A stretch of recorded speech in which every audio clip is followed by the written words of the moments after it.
Hey everyone, time for another episode of Day in Life of Vintage Classic Specialist. So here we are on a very wet and rainy Thursday here in Southern California, where they say it doesn't rain, but they're wrong. Anyway, so yeah, rained all day yesterday, all day today. Pretty hard at times, but I think it's supposed to be done tomorrow, maybe by tomorrow morning. Kind of a pain when it rains because I don't like putting customers' cars outside. I did put the EV outside today because I needed to make some space so I could actually work, but it's under a cover right there.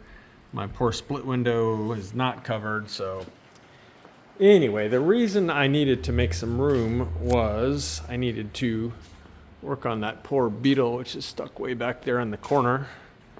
A very cool 63 ragtop. And look what happened today. It got its motor. So pretty exciting for this car. Poor thing's been sitting here for quite some time waiting for its motor. Brian Roth, who was the mechanic that was building the long block, he's been pretty backed up lately. I mean, he stays busy, which is a good thing. The bad thing is, though, is he stays busy, and that means that sometimes it takes him a while to get to things like building motors. But anyway, there it is. So I had pretty much assembled the motor in recent days, and then today I just had a few other little odds and ends to do on it, and went ahead and stuffed it in there, and it actually went in really easily. I do it myself usually, just as a one person job, and we've got some little tricks that we use. And yeah, went in pretty nice. Managed to not scratch any of the tin or bump anything or anything like that. Keep all that beautiful powder coated tin looking beautiful. So that went in, and then I started, and actually I almost finished the wiring on it. So the wiring on here was, a lot of it was pretty bad. The owner opted for us not to rewire the car. I think it's on kind of his longer term to-do list, but his engine compartment wiring was pretty ugly. And I don't remember how it was routed, but some of the wires were just too short and just, like I said, ugly.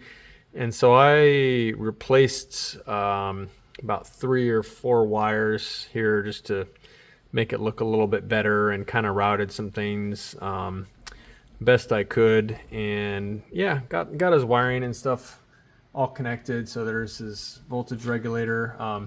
This, by the way, is I think I mentioned this before, this is a solid state 6-volt voltage regulator, which is kind of a new-ish thing. The cool thing about them, and they're made by, I think, BBT over in Europe. The cool thing about them, though, is that they are made to actually take, if you want, an original Bosch cap. So if you've got a burnt-out original 6-volt regulator with a nice cap, you can put it right on the BBT solid-state guts, so to speak, and bolt it right to your generator, and it's pretty convincing.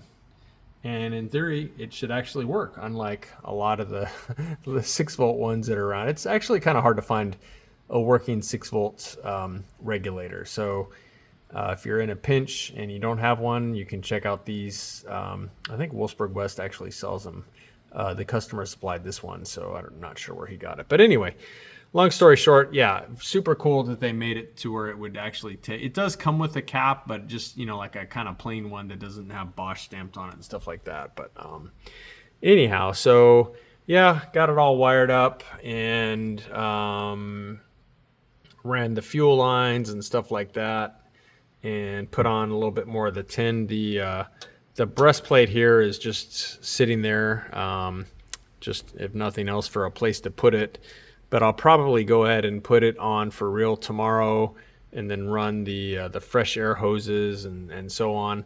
I'm still waiting on some zinc plating for this motor for the air cleaner and the pulley bolt and a few other odds and ends, the throttle return spring and stuff like that. But yeah, other than that, it's pretty much together. Got the little clips that hold the plug wires to the fan shroud on order. Those should be showing up tomorrow. So, yeah, at this point, it's pretty much just some details and hooking some more stuff up. And I did top the transmission off with oil today. It was a brand new transmission that we built many months ago, and it's finally got its friend, otherwise known as the engine, here mounted up to it. And yeah, so maybe, probably not tomorrow and probably not Saturday, but probably by next week I'll be firing this thing up. So that's kind of exciting. And then, yeah, once we get it tuned and work out any little issues that might arise, then that's pretty much it. Customer can come get it. I think we may still have to bleed his brakes because we did have the rear brakes all apart. And I think I replaced a lot of stuff. It's been a while and I don't even remember. But anyway, we still got to bleed the brakes, I think. But yeah, he should be getting it back probably by probably the end of the month is pretty realistic.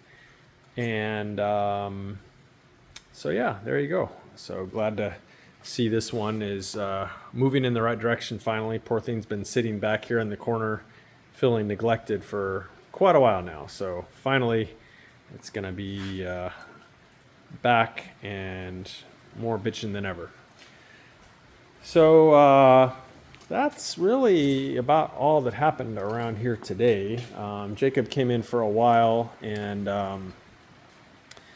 when he built the 36 horsepower long block here, I wasn't really supervising him enough, which is 100% my fault. And I forgot to have him put these on. When anyone who knows Volkswagens know what these are. If you don't know what these are air deflectors that go up underneath the cylinders. Let's see, you can see, I think you can see this one he put on. So you see this piece of sheet metal, right? Where's my finger? Right there. So what that does is the air coming down through the fan shroud, if that piece of tin is not under there, the air just basically like shoots right out the bottom of the motor. What that piece of tin does is it makes sure that some of the air kind of wraps around the bottom of the cylinder. So these things are super important.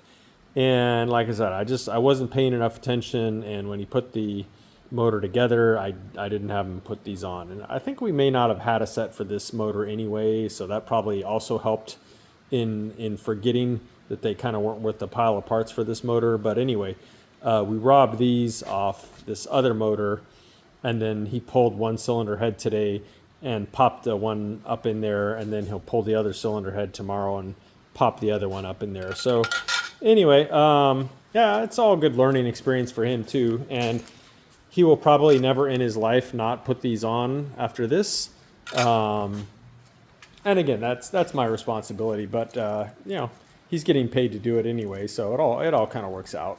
But yeah, so tomorrow he'll do the other one, and then we'll figure out something else for him to do because he's pretty fast and he'll probably knock it out pretty quick. So that is it for today, guys. I've got to bring some wet cars in the shop and then call it a day. So thank you guys for watching, and thanks as always for everyone's comments and likes and all that stuff. And we will see you again tomorrow. Good night. Bye.